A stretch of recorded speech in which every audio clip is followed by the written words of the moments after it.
Selain dari sejumlah warga, terutama mantan ketua RT dan RW, rencana pemilihan RT dan RW juga ditolak oleh DPRD Kota Makassar.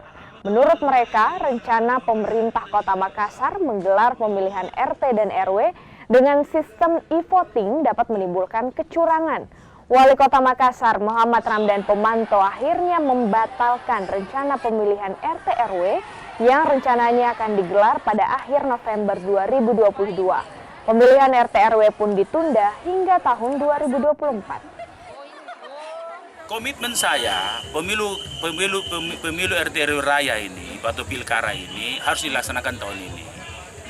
Nah, tentunya sebagai kota yang sudah smart city dan sebagai kota yang selalu menjadi bahagian penting dari demokrasi, maka kita mengusulkan e-voting.